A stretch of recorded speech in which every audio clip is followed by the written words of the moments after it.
Hello, this is Yara Stark, and welcome to an Entrepreneur's Journey interview. Today's guest has a varied background, which is one of the reasons why I'm looking forward to doing this. This is not just a typical online business entrepreneur. We've got someone who was part of the Sneaky Sound System, I guess a music group. I'm not sure what to call it. It's a DJ outfit. It's a pop group in Australia here. You probably heard of them. Who also at one point was rated the top agent by the Real Estate Institute of Australia, and presently is more in the meditation niche online, and actually has a fairly significant documentary coming out soon called The Stillness Effect. His name is Nick Broadhurst, and thank you for joining me, Nick. Thank you for having me, Yaro.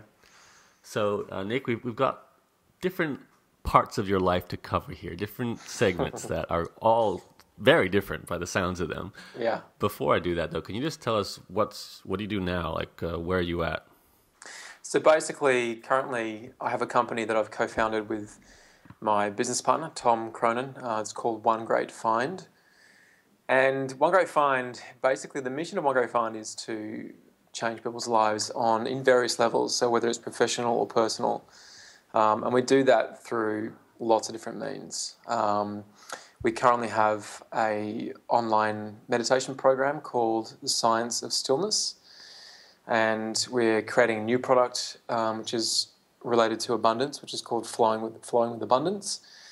And we have lots of different ways that we touch our audience. So it could be we've got a magazine in the newsstand, Apple newsstand, called Aspire, which is more of an entrepreneurial magazine, which you know well about, Yara. That's how we met. And we're also making I don't know what you call it. It's really a feature-length documentary, which is getting produced out of the States next year. So there's a lot happening right now. And of all these things, is there what you'd call a day job, like the one that pays the bills and all of these things? Or are you like living off Sneaky Sound System royalties?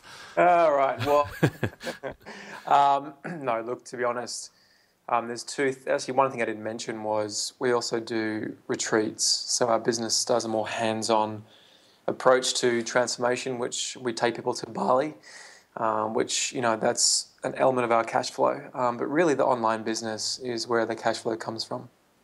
Okay, well, we should definitely spend some time talking about that. But let's build our way up to the online business, since it's the most current project. And go back in time and look at where you came from. So Nick, you're obviously an Australian. Were you born and raised here? I actually grew up in England, in a very posh part of Surrey. Had the very, stereotypical upper-class English upbringing. And my father was Australian, and he decided when I was about 9 that he really wanted his kids to grow up in the sunshine. So we moved back to Australia, and I've been here since. So how old were you when you came back to Australia? 9, 10 years old, I think. Any entrepreneurial projects at that stage? To be honest, no. I mean, I always had that in me. It's always something which I was always different as a kid. I always did things differently, and I always thought differently. And I think that was sort of evident in my music as a kid growing up. I always wanted to be the center of attention, always. So entrepreneurial, I don't know, that sort of started to form when I was probably just out of school. It's interesting to even hear your tone of voice, Nick, because you sound like you're talking about a previous version of yourself when you say you always want to be the center of attention. And I can imagine you're a musician, and when you talk about Sneaky Sound System in a moment, sure, all that sort of stuff, makes you somewhat famous. And now you sound like you're a yogi, and you're more into meditation, and you want to step in the background and just flow and those sorts of things. Are we going to be going through a total personality transformation in a lot of ways here? Look, I think there's an element of that. I think also, with the sort of message that our company has, the core of our company is teaching meditation, because that's something which completely changed my life, and that we'll get into that in more detail as we get through that whole journey. But, to be honest, for me, I'm more practical. He's really my spiritual mentor, and he takes up that more yogi position in the company. But to be honest, I've sort of recognised that in order to do great work for the planet, I do have to take centre stage to a degree and have to be up front. So it's still present in my life, in being the centre of attention. And obviously when you go and make a movie, you're taking that to a whole new level. So, yeah, no, I think the yogi element is certainly, it's in our business, but Tom and I are both realising that to do our work, we have to get our names out there, we have to get our presence out there to make our work easier. Okay, so take us from age 9 with this desire to be different and be a musician. Were you a saxophonist from day one back then? I actually started playing the flute and quickly realised that it was not going to be very... Rock and roll? No, not very rock and roll. And it wasn't going to be... I mean, I had girlfriends from the age of like 8, I reckon. So, you know, I quickly realised that the sax was the one to get to if you wanted to get the girls. Really? So I did very young. So I took up the sax at 11, and yeah, it's funny, you know, music. I kind of see myself as a bit of a lazy person, which is kind of bizarre, but I like to sort of take shortcuts in life and get to where I want to get to quickly. And for whatever reason, saxophone resonated with me, and I was able to pick it up very quickly. And you know, I remember vividly sitting in, I think it was year 3, so it would have been about about year 4, so it would have been very young. And I decided to close my eyes and prove to my band instructor that I could play this whole song with my eyes closed. So it was a bit of a show off, but you know, the saxophone came really easily to me, and I never really practiced a hell of a lot. I just sort of played a lot, if that makes sense. And it just came easily, and yeah, sort of flowed into a whole career, which was kind of a surprise. So how did that all evolve into, I guess, is your claim to fame Sneaky Sound System as a musician, or was there more things leading up to that? I mean, I did a lot of stuff leading up to Sneaky Sound System.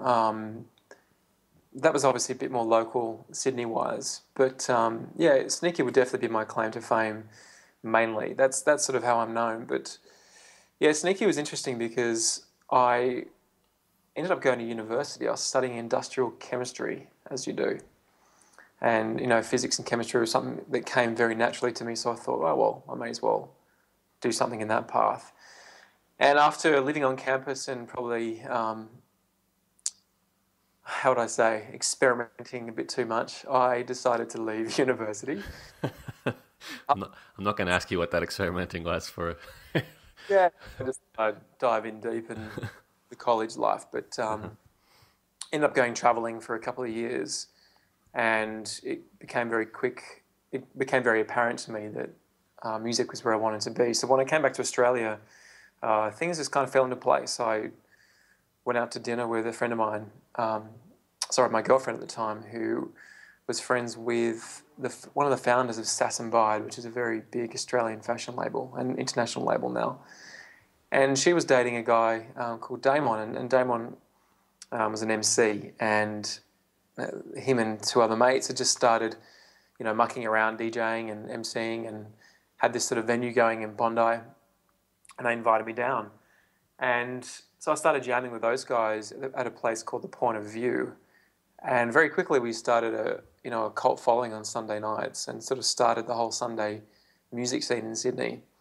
And we named ourselves Sneaky Sound System. And for the next 6 years, we basically toured and gigged and worked incredibly hard at building a live presence internationally.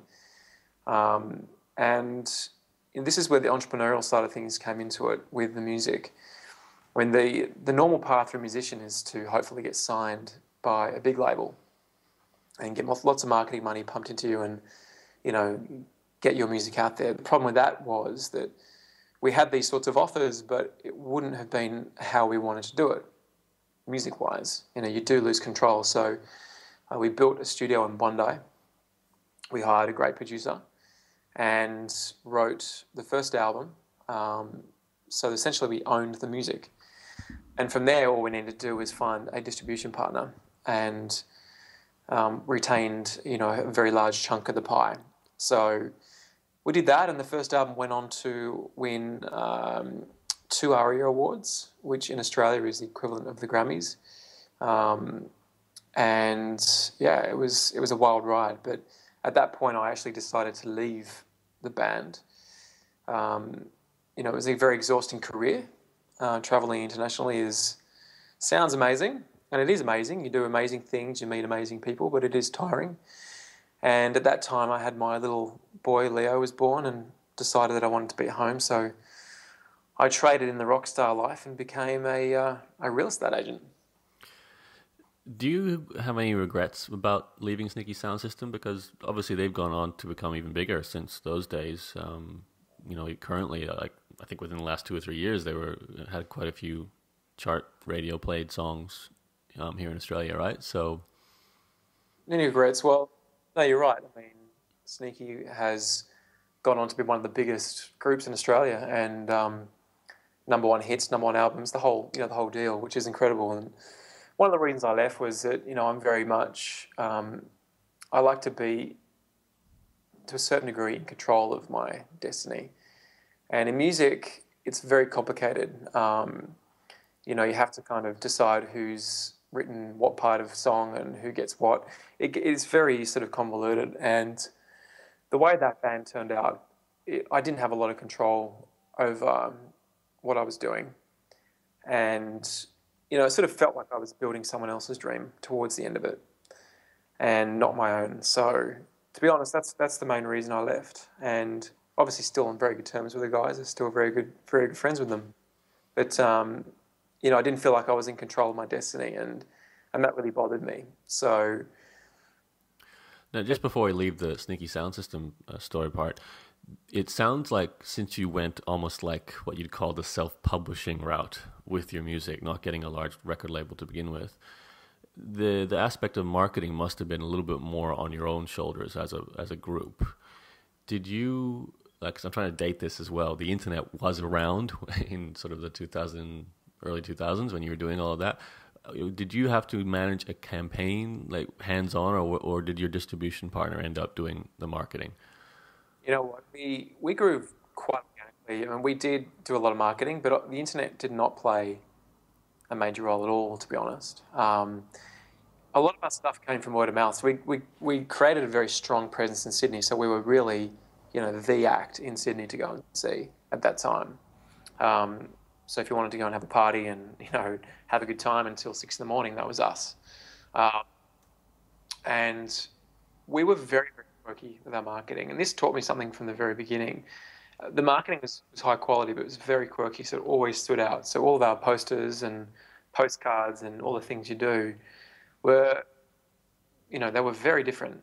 So we would, trying to think of an example, we would take sort of almost cartoon-like images of horses running along and put our heads on jockeys' bodies and have the four of us racing horses, for example, like really weird stuff, so that it doesn't look like the normal music thing that's normally done. And that worked really well. We were very well known as being cool and quirky. We also developed a presence by doing bigger self-organized live acts. So we would put on parties, which became incredibly sought after, always sold out. So at venues like the Basement in Sydney, we had a party called Join In every month.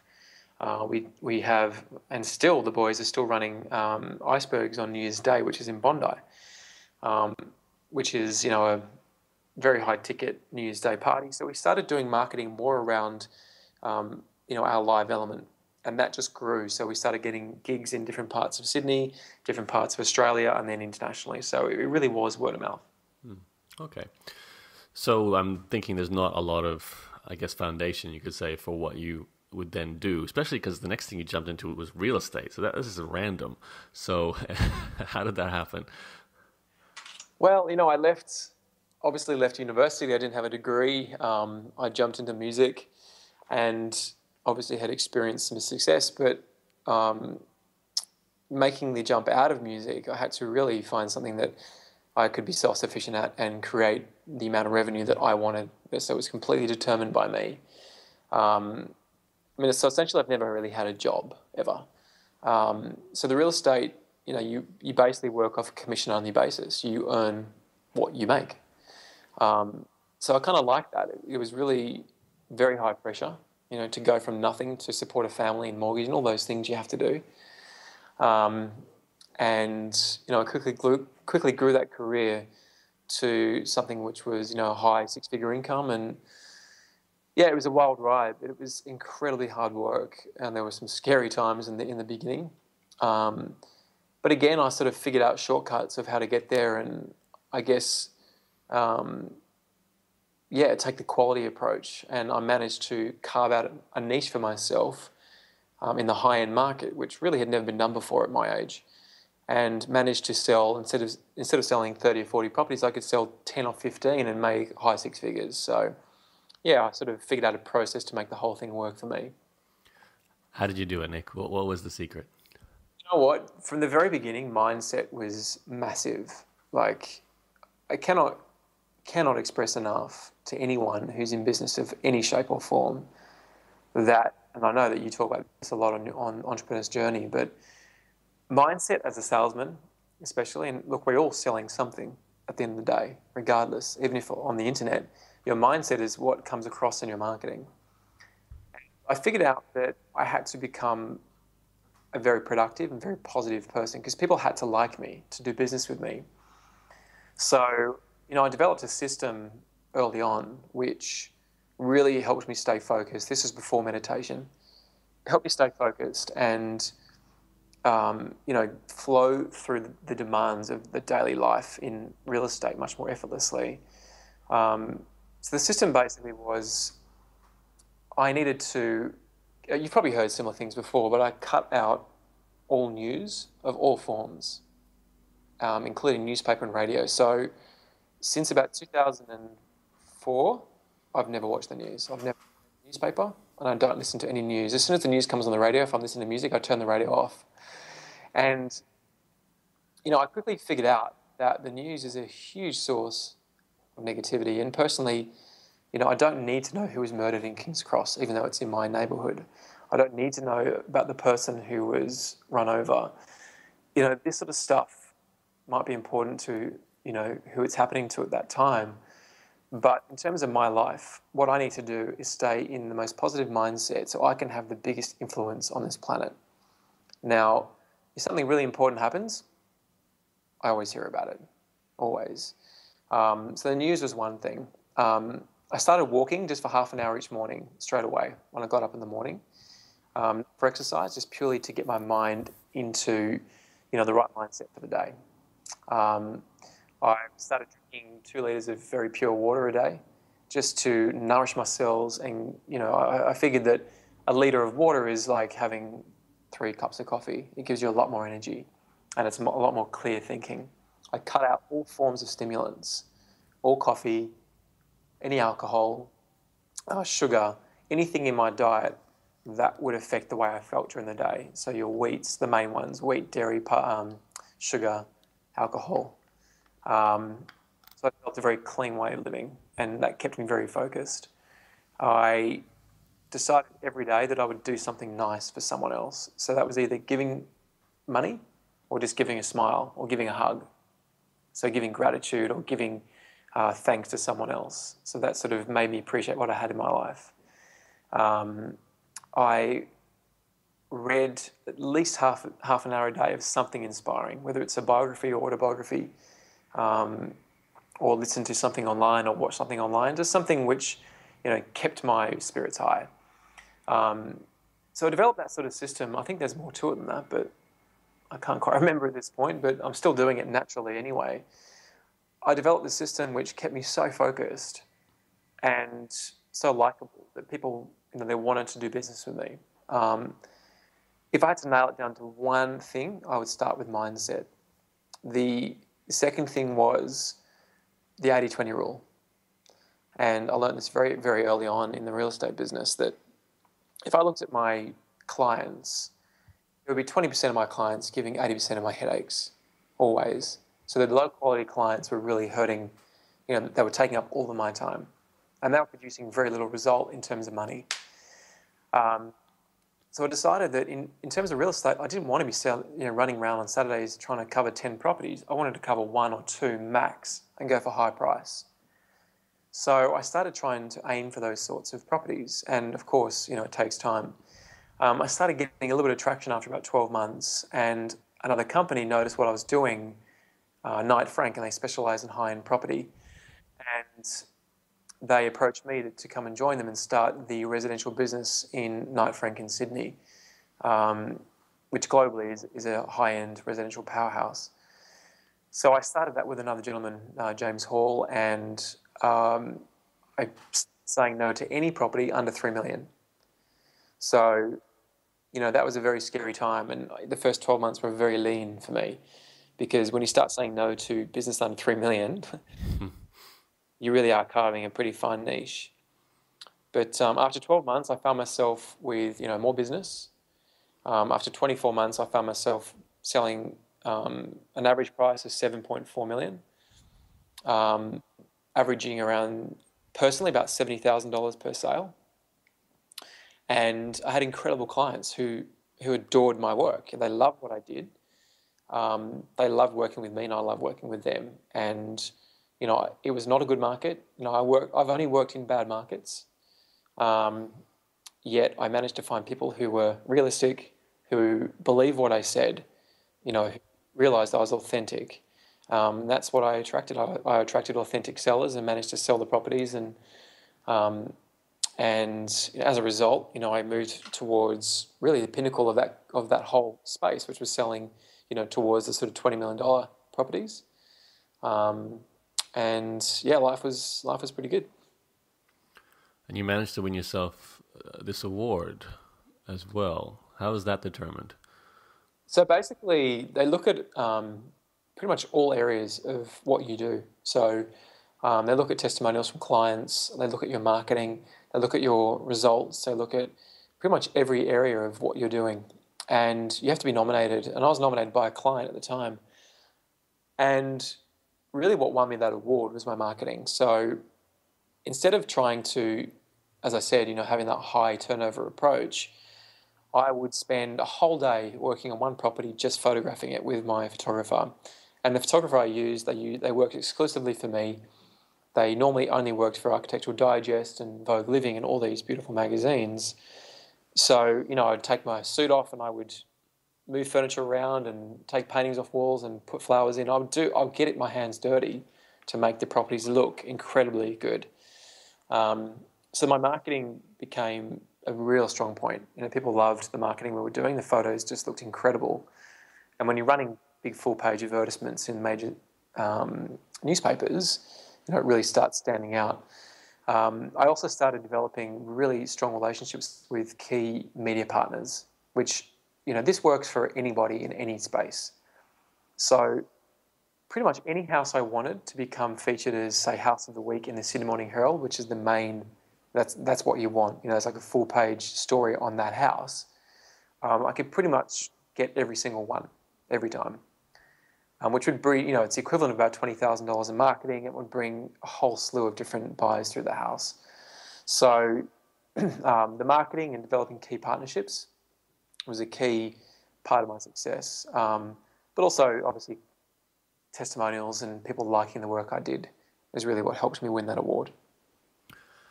Okay, so it sounds like it's about 3 years to get to that point in real estate. Is that right? I started real estate. I had about an 18-month crossover in music and real estate, which was incredibly difficult. I used to fly in 6 a.m. from another city after doing a gig until 4 in the morning and start working at 9. Ew. You must have been tired. And what about your family? Yeah, look, it was tough, and it was one of those things I had to do. I had to merge the two.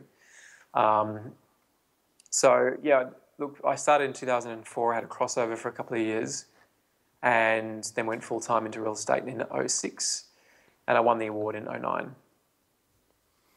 And then you probably quit knowing you at the pinnacle, right?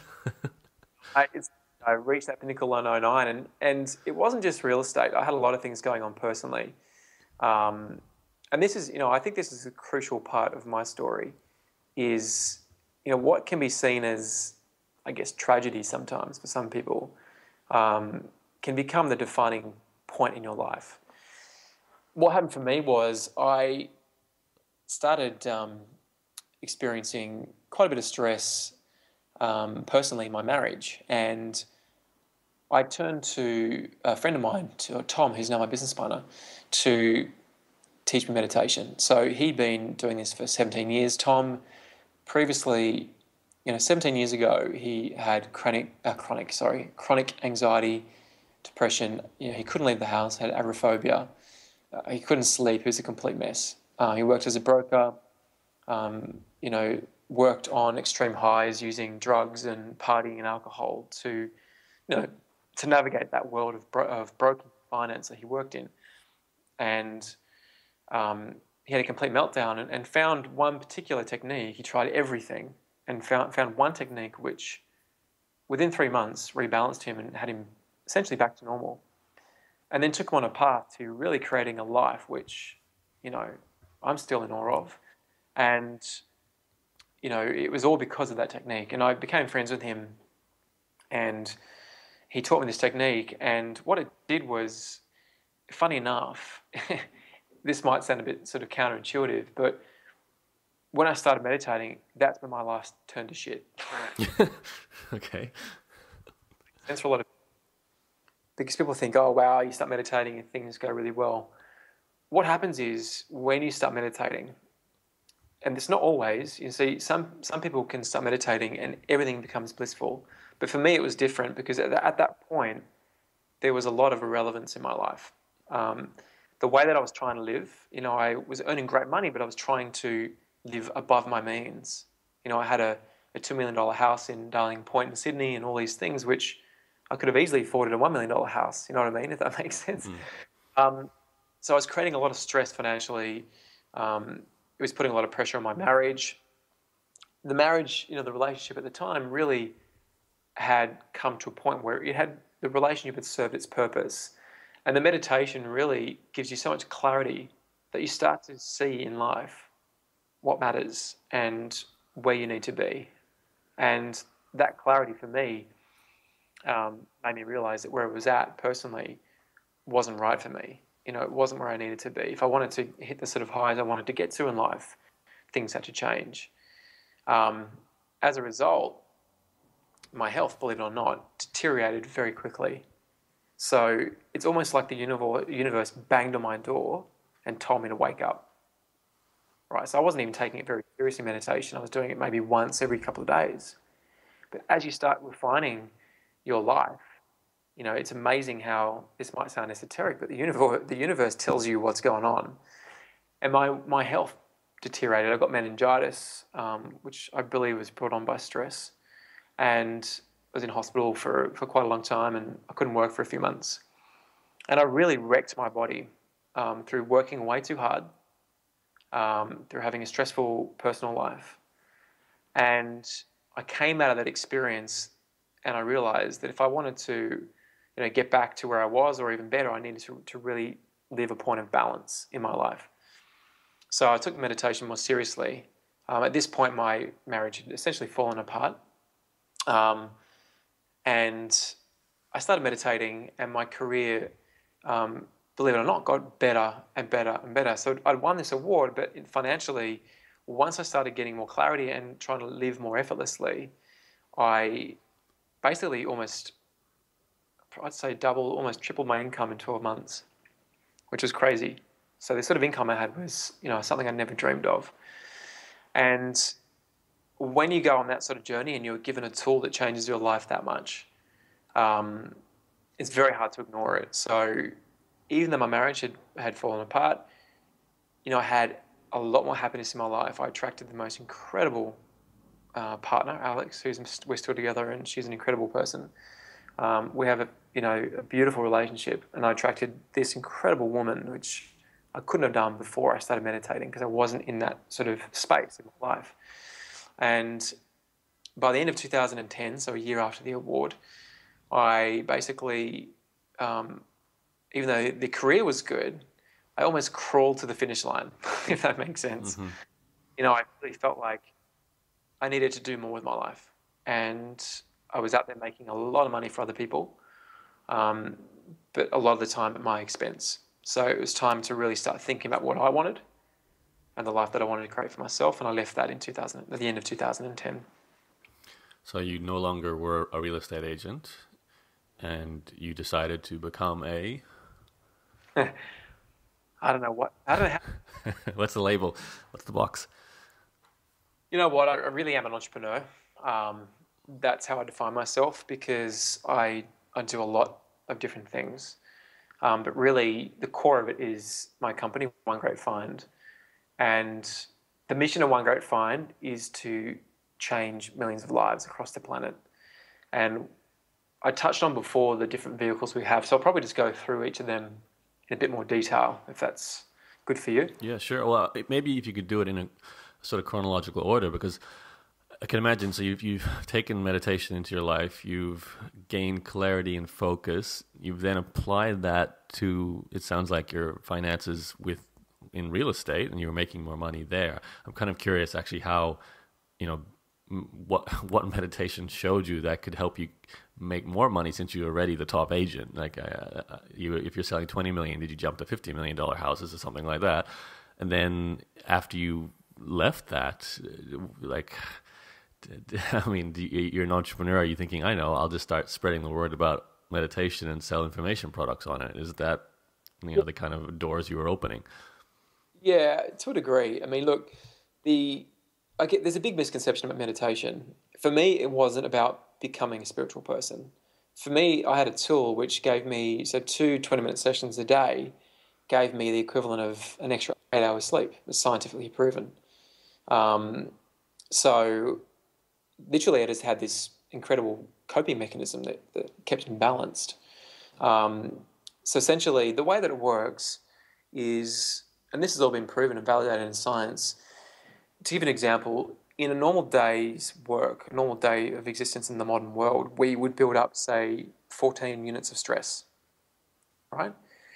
Now, sleep, a good night's sleep, 7, 8 hours, traditionally would remove, or normally for most people, would remove about 10 units of stress. So each day, essentially, we're building up, we're adding, compounding 4 units of stress every single day. Because sleep as a mechanism for removing stress in the modern world doesn't work for us very well. Now, 50,000 years ago, 10,000 years ago, it'd be quite different. Sleep was a very good mechanism because there was a lot of time relaxing and eating and socializing.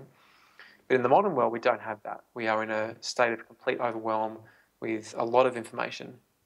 So one 20-minute meditation session, removes 4 units. So effectively, you're back to neutral for the day. Now, in the afternoon, you go and do your second one. What you do is you're removing 4 more units of stress. So you start chipping back into the stress you've accumulated through the years. And what this does is essentially remove, how would you describe it? Through life, you build up a lot of stuff. People have issues.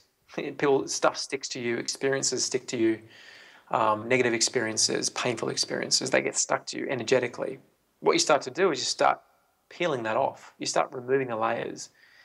And in more esoteric language, I would say you start getting back to more of the core of who you are. As you start removing all these layers, you start becoming more light. Now, as I said, I keep saying this because I think it's important. I don't speak in esoteric terms, but I think it's quite interesting to hear from me, a normal person, trying to define a spiritual path in a very practical way. And for me, we hear terms like enlightenment thrown around all the time. For me, peeling back the layers is removing a bit of darkness. So each day you're removing a little bit of darkness, a little bit of dirt that's stuck to you, and you become more light. That's how I define enlightenment. And in the process of doing that, you really get very clear on life and what you want.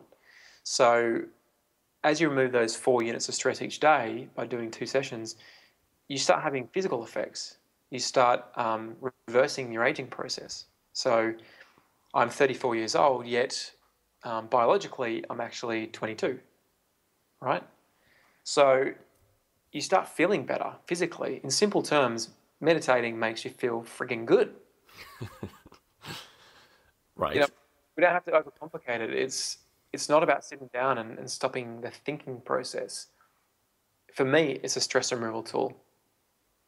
And by doing that, you start attracting so much goodness in your life. So everything that I'm doing now, my partner, my son, abundance, everything I put down to the fact that, I live a life which is very much in flow and much more effortless. And I attract the right things in life. And that'll become more evident when I talk about the movie. So I had that experience, and really what I wanted to do was just put out an info product that taught people how to do it. That's how our company started. It started as one info product, Science of Stillness, which really does change lives. It's an incredible program. People, we were always touched by the effect that it has. And it's not us, it's just the technique. We're just making it much more accessible. Okay, so it sounds like you had a product that you obviously believe in and had experienced yourself. So that's, step one. Prior to this, though, you weren't really an information marketer online, were you? I wasn't. And I had enough, I luckily had enough sort of money behind me to buy myself 12 months at least, or about 12 months to dive into it. So I kind of said, listen, you stay doing what you're doing in the finance world. I'll jump out and I'll dive in deep and I'll learn about it. And I had read The 4-Hour Workweek around that time, which I'm sure almost everybody on this call has read. And what it taught me was, the 80-20 rule in more detail and, hacking or shortcutting your way to success. So I started to really focus on the key areas of internet marketing that mattered. And I realized very early on that if you're going to be successful in internet marketing, you have to become your company's best marketer. So I think in the early stages, marketing is not something you can outsource. It's your message. You know it best, and you have to take it out there. And we made the mistake by trying to outsource that early on, and it failed miserably. We spent a lot of money on this expensive funnel, and it didn't do anything. The minute that we brought it back in and we made it much more about us, not about us, sorry, but more from us, all of a sudden, we started converting like crazy. So, I just dived right in. I bought a lot of info products on internet marketing. I guess learned the basics and then learned what was really essential and just got my hands dirty and just started doing it. Can you tell us, two things. I'd like to know what exactly you did, but before you do that, what the information products, is there one or two that was of the 4-Hour Workweek being one, but was there any other you can, mention you might have come across? Like most people who get into internet marketing, they probably buy way too many products. Yep. And sadly, I think a lot of products that I bought were junk, complete junk. And I think that's slowly getting filtered out of that space because people are seeking quality. But I think that if I had to narrow it down, I'd probably pick Video Boss by Andy Jenkins. Okay. Very powerful because video is a huge tool online. If you're not doing video, then you should be, full stop. And that taught me the basics, so I can whip up videos into, like really quickly. I know all the tools. I know how to craft a story. Video Boss gave me a really an incredible host of technical skills plus story writing skills, all that sort of stuff. And also Jeff Walker, the product launch formula. I've never followed his formula to the letter, but I've pulled a lot of elements out of that which have really made a big difference. And I should mention early on that I did bring on a mentor.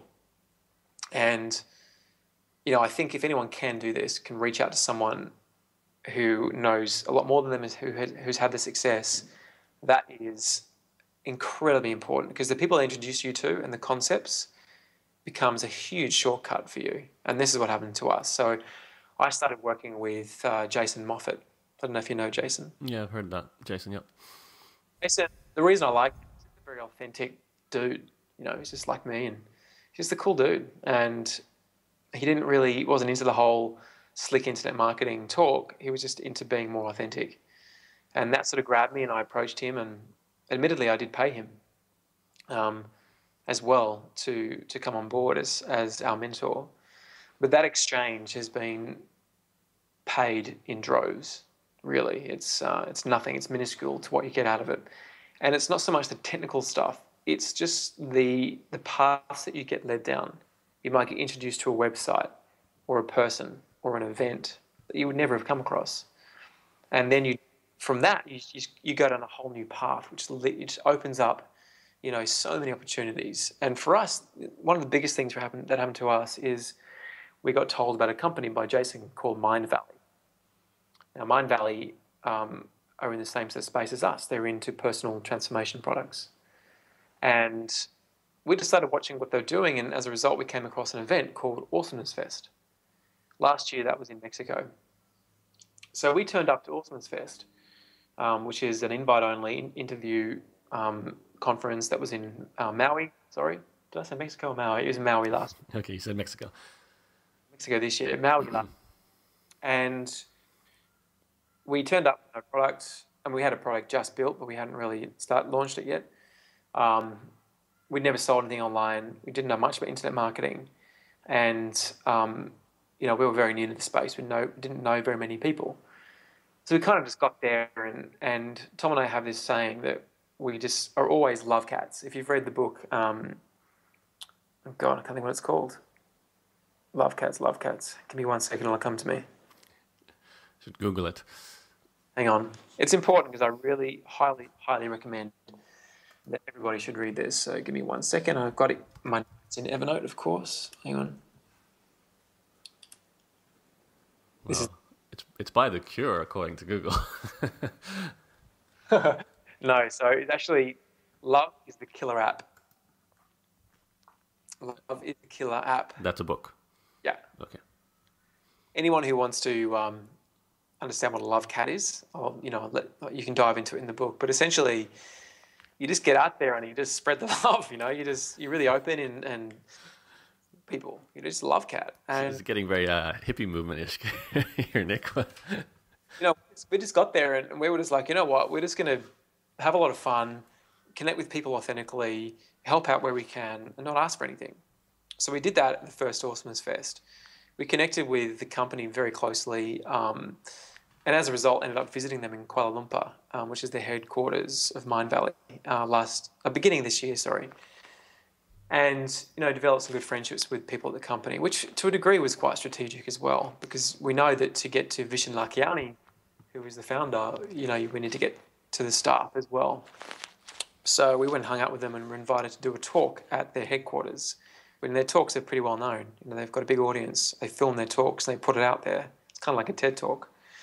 So we became very friendly with them, and again decided to go to Awesomeness Fest in Mexico this year. Now, when we were in Kuala Lumpur at the beginning of the year, I sat down with Vishen and I said, Vishen, I've got a photo of me sitting on a plane on the way home from Awesomeness Fest last year, and it's a photo of me writing the speech for next year's Awesomeness Fest. And I said, I'm going to be on that stage. I know it. And the quality of speakers is incredibly high. This year we had Lisa Nichols, who's well known from The Secret, Patricia Arquette, just incredible people. And I just said to him that this is going to happen because I put it out there last year that I'll be speaking on stage. I've got a photo of me writing my speech, and I'm going to speak. I'm going to do that speech when I get on stage. And it turned out that way. So Tom and I ended up as keynote speakers at Awesomeness Fest, which was incredible because you have an incredibly high caliber audience. And as a result, we talked about our mission, which is to spread stillness or meditation. And at the end of it, we showed a teaser to a film that we'd be making. So that's a whole other story. But from showing the teaser to that quality of audience, naturally something's going to come out of it. So we probably have to rewind a bit and go through the movie. Well, you jumped ahead a little bit too for the information product. I mean, you said you work with Jason Moffat. I don't want to get too bogged down in technicalities here, but was this a case of just let's set up a website, a landing page, buy some traffic, build an email list, and tell people we have an ebook? Is that what you did, or a video course? Like how did it all come out as your first product? Technically, originally it started out as a three-part video funnel that cost us a lot of money and converted So that's my first lesson, is create things on the fly, prove them first, and then worry about refining it later. So don't worry about the bells and whistles straight away. Just get something out there and get good at testing. So get good at knowing the key numbers. And I'm sure there's different levels of internet marketers on the call, but really just know the basics. Figure out what your earnings per click are. If you're doing cost per click, then you obviously need to figure that out as well. But look at your traffic, look at the conversions, just look at the very basic statistics for any page that you have, and make it better. So the first funnel, the 3-part video funnel, failed. Why? Well, again, we outsourced the marketing, we outsourced the copy, and it just wasn't coming from us. It wasn't authentic. It didn't feel good, and I think that came across in the videos. Sorry. Mm-hmm. So we thought, you know what? Let's jump on this webinar craze and develop a webinar funnel. But this time, let's write it ourselves the way that feels more authentic and natural. So we did that, and I just checked our statistics for this week, and anyone can see the webinar. They can go to scienceofstillness.com and see the landing page and see how it works. But we did the webinar, and this week it's converting at 50%, which is pretty crazy. So when you say that, you mean 50% of the people who watch the webinar will buy the product at the end? Yep. And what's the product? So the product is Science of Stillness, which essentially is an online meditation platform. We take them through the technique that we learned, but then we take them through all the things that we've learned in our life that have led us to being able to live the life that we live. So it's how to get the right mindset, how to get the right body, understanding the power of the mind, nutrition, and then towards the end, a little bit of spirituality gets thrown in there as well, because that's, ultimately the path for everyone as you meditate is you do become more spiritual. You start becoming more refined in your senses and appreciating, the smaller things in life. But really at the very core of it is learning a very simple technique, scientifically proven, medically proven, that can have incredibly powerful difference in your life. And that's a video course, basically. Correct. With just you and your partner, Tom. Yeah, and it's done with Keynote and voiceover, so images and words. Mm-hmm. All the videos are done that way because they're short, to the point, instructional, and they're visual, which I made the videos. Time consuming, but it was a good process. And we manage it all through Kajabi, so if anyone wants a good membership site, personally, I don't think there's a better one out there than Kajabi, and I don't have any commissions for it, so it's not a plug. But just go to kajabi.com to have a look at that. And they're beautiful and very robust membership sites. And if you want to use them for your front-end funnels to create all the funnels, you can do it as well. So it's an all-in-one vehicle for launching a product. So you can't get better than that. Okay, so I'm assuming then that's your platform. You've got this product. You've got a webinar for selling it. You're buying some traffic through cost per click to get an audience, and I'm assuming you probably have a few other places where you get traffic from. That's a business, right? Business, yep. So that's stage one. Now, you obviously would have had options once that became a profitable selling product. You could have built out your funnel more, had back-end products and so forth, or have you just gone to the point where you want to do this documentary and that's your main focus now? Well, we moved into the live experiences. So we started doing retreats in Bali. So that became a new product of ours. So I guess we added that to the quiver because that's really an upsell. However you look at it, selling to a $3,000 retreat is an upsell. So we sort of developed that knowing that our Science of Stillness audience will be a perfect audience for that retreat in Bali. And plus we get to go on holiday and have a great time and meet incredible people and do hands-on work, which, keeps us very, very grounded. Because when you're stuck behind a computer, you can sort of sometimes forget the whole point behind doing it. So that keeps us really grounded. So that was our second product. At the beginning of this year, we thought, what would be the greatest, because it's all about leads. Any business you do, and Dan Kennedy just launched a product recently called the Ultimate Lead Generation Machine, which is perfectly named because any product you do, any business you're in, you have to generate leads and bucket loads of them. And then you just got to figure out how to convert them and maximize them and keep them warm. So we thought, what would be the biggest and best lead magnet that we could create? Possibly. What would be the biggest thing that would create literally millions of leads? Because we're big thinkers. We don't want to change 1,000 lives. We want to change millions of lives. And we thought, well, you know what? You look at a movie like The Secret, which has grossed over $500 million, and they were purely online and DVD sales and books. They never were in the cinema. And we thought, well, that is a pretty good lead magnet. You could say that, yes. Obviously executed brilliantly, but we realized that, the best way to get our message out there would be to create an incredibly powerful film. So we know nothing about making movies, but I think this comes back to meditation. When you put yourself in this space of living the flow every day, these things tend to just kind of manifest much more easily. So we were going to San Diego for a speaking and a public speaking course run by Lisa Nichols, who's actually from The Secret, funny enough. And we decided when we're there, one of our intentions is to meet our film crew. We had no idea how it was going to happen. We ended up at Jonathan Budd's house. Jonathan Budd is a very well-known MLM marketer, young guy. He's done probably $13 or $14 million online. A really clever young guy. Ended up at his Friends house. with Katie Freiling, I believe, too, right? And we met him at Awesomeness Fest. Again, we get introduced to Awesomeness Fest from Jason. We meet Jonathan Budd and some of his friends, James, for example. End up at James's birthday at Jonathan's house. As we were driving there was some promotional work done for Jonathan that was brilliant. And we said, wouldn't it be great if we met the guy who directed it? First person we meet is him. And we started talking about our project, and he basically said, look, I'm born to make this film. I have to be involved. So, right, cool. Okay, that's kind of what we were hoping for. Sorry, this is James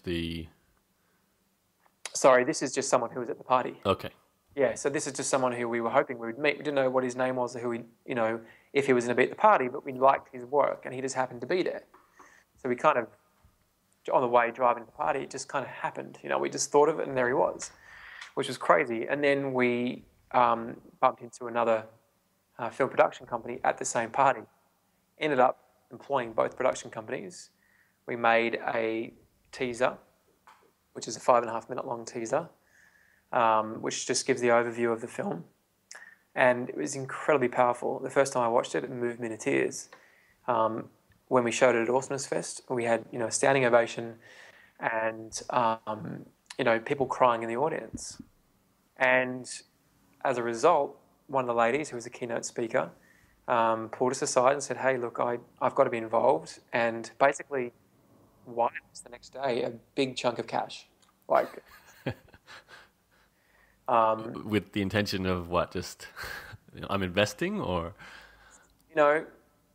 Really didn't care about the return on investment. She just wants the film to get made. Right. She's like a Kickstarter. She's supporter. Absolutely. We actually had a figure in our minds that we needed based on stage 2, which is employing the right screenwriter and going through the right legal work and getting the right entity set up and having the right consultants, right? There was a figure we had in mind. I'll tell you, it was $40,000. And of course, just randomly, she offers us $40,000, right? So the way this movie's come about is kind of freaky. And I know that it just could not happen. We're making a film about meditation because we meditate, and everything's happening effortlessly because we meditate. It's all kind of perfect, really. And we get off stage, and a production company who's at the next level, a big production company, works with Paramount Pictures, specialise in films up to $3 million, approach us and are basically begging for us to do the film. And so currently we're in negotiations with one of the original production companies and that production company. We've brought on an integrated management consultant who's bringing all the moving parts together because we don't know enough about the industry. And this film's getting made. So it's been an amazing process. We probably have to move to LA next year. We have Moby, the musician who's, randomly Tom ended up at Moby's house in LA after Awesomeness Fest. As you do. And Moby wants to be involved and potentially invest, and and let us use his music and be in the film. And we have Harvey Larry, who did the special effects for Benjamin Button. He wants to do the special effects for the film, and a whole host of other people who are involved in The Secret and What the Bleep Do We Know. One of the biggest authors in the world who's interested in being a part of it. It's just come about so effortlessly that it gives us great confidence that in what we're doing is just meant to be. It's got to happen. This is a film that's important, and it just has to happen. Well, it sounds incredible, Nick. And hearing the story, the different things you've done over the years, they're so varied, and they're connected in the way you've lived your life. But if you look at them on the surface, from musician to real estate agent to meditator and now documentary filmmaker, that's very disconnected if just looking at the surface. So I'm very impressed and very inspired as well. Can we wrap this up by just really, I guess, focusing on the listener here? I'm sort of struggling to sort of think of what the takeaway message is from your experience, like what your core message is, besides perhaps the obvious, which is to add meditation to your life. But what do you think, even after doing this interview and looking over these things, what's the biggest lesson, in particular for an entrepreneur who might just be starting out in this process, to not make the mistakes you made? What's your advice? Well, from the very beginning, if you have the luxury of having meditation as an entrepreneur from the beginning, it is going to make you deal with the workload a lot better. So just physically and emotionally being able to deal with the workload of an entrepreneur is a huge asset, because being an entrepreneur is taking in the harder road. You are taking a leap of faith. But the rewards are just so incredibly huge. But to have a very simple tool in your life which helps you get through that process, that's priceless. So I'd start with that. I would then make sure that you have a daily routine of some sort that keeps you very refined and keeps you very positive. So that covers anything from mindset to health. And I think staying fit, clean, healthy, and motivated is absolutely essential. It's when I get off this call, I'm going to the gym, because I know that to switch from this mode into productive mode, I just need to switch it up a bit. So I'm going to go to the gym, pump myself up, and I'll feel a lot more vital. So make sure you're very fit and healthy as well. And these might sound very basic, but I cannot stress the importance of maintaining balance in your life, emotionally and physically. If you can align yourself with a mentor of some type, I would absolutely recommend that. In fact, I would make that a passionate pursuit for anyone out there to get a mentor as fast as you can. It can be a lonely path sometimes, being an entrepreneur. You can feel like you're a bit of an alien, sort of reaching out to do, different things to all of your friends and your family, and people think you're crazy. I gave up my career in real estate, which a lot of people aspired to spread stillness. I mean, that's pretty nuts, right? You don't get support from people when you do that sort of stuff. So reach out to a mentor. I think everything you do, you have to be authentic.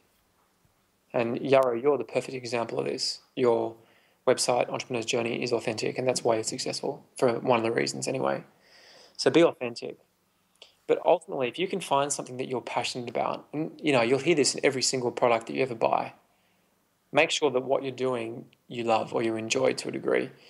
But if you really are passionate about something, it makes it a lot easier. If you can identify, a mission that you have in life, and you can align that with some sort of product, something that you can promote, naturally you're going to be able to talk about it a lot easier, connect with people, like-minded people about it, from a much more authentic place. So I would definitely focus on that as well. And how would I wrap it up? What would be the final point? Get into music, play the saxophone. Have some hobbies and enjoy life. High. Really, aim high. I think it's important to set your goals and have, I was going to say realistic. I'm going to throw that word out into the trash. Don't be realistic. It's absolute bullshit. You have to aim high. And I think a smart person, when they aim high, has logical steps to get there. But if you aim to a realistic goal and you have logical steps, then you'll get there, eventually. But ultimately, you're not going to achieve anything which blows you away. Reach for the crazy and put a plan in place to get there. Vishen Lakhiani in Mind Valley calls them rules, bullshit rules. Have rules. I think trying to make a movie is the perfect example of a rule. I don't know anything about it, but just start the process, aim high, have big goals, be authentic, stay true to yourself, stay balanced, and keep a positive mindset. Fantastic. And Nick, your websites, we've mentioned a few of them. What are the most important ones to go to? Look, definitely check out scienceofstillness.com. That definitely gives, a tool which I would be lost without. That's changed my life. It changes our clients' lives. My friends who do this very simple technique. It's very simple to learn, very quick. This is not a sales pitch. I'm just telling you, about something which has changed my life. And I hope that, people listening are encouraged to take up meditation. So scienceofstillness.com. We also have oneliferetreats.net, which is our retreats business. Our company website is onegreatfind.com. So check those out. And I'll probably mention a few resources which I found really useful, which I think you guys will love. The first one was Love is the Killer App. A fantastic book to read. And it increases the amount of knowledge that you retain from books and enables you to use that knowledge to further your career and your relationships with people. Secondly, I would definitely read Mastering the Rockefeller Habits. If you've got a company which needs structure, that book will save your life. Another fantastic book which I would be lost without is Getting Things Done. The GTD system, combined with the app that I use called Things, which is on my Mac and on my iPhone. That productivity system saves my life literally, because I've got about 100 or 200 things a day that I have to do. And of course, if you haven't read the 4-Hour Work Week, read it starting today. It'll get you incredibly excited about this path. And for those who want to actually catch that 5-minute sample of your documentary, is that available publicly? Oh, I wish it was. I wish it was, because it's so cool. But because we've entered into contract negotiations, we've had to pull that from public listing. So unfortunately not. I wish I could show it to you. But to give you an idea of the film, essentially what we're going to do is we're going to show the science behind the technique. We're going to show the stories of Oprah and Moby and Hugh Jackman and incredible people, monks and people in prisons, kids in schools, but then give the actual collective experience in the cinema. So people will be sitting with their eyes closed, for example, watching a movie, which is kind of bizarre. It's going to be an amazing film, and it's called The Stillness Effect. So keep an eye out for that in 2014. And I could say, if you're listening to this in 2014 or perhaps sometime in 2013, there may be a preview to watch at thestillnesseffect.com, right? Yeah, definitely just keep an eye on that space, thestillnesseffect.com. There's nothing there currently because we are not in the stage of moving into marketing and branding. We're nowhere near that. But when we do, we'll have a great website and some more information for you. Okay, Nick, fantastic. Well, let's wrap it up there. Thank you for being so thorough in this interview and those resources at the end and telling your amazing story. And it's obviously only partially way through. There's a lot more to come. And I look forward to seeing the documentary, but everything else you get up to. So thank you. Yeah, thank you, Yarrow. Appreciate it.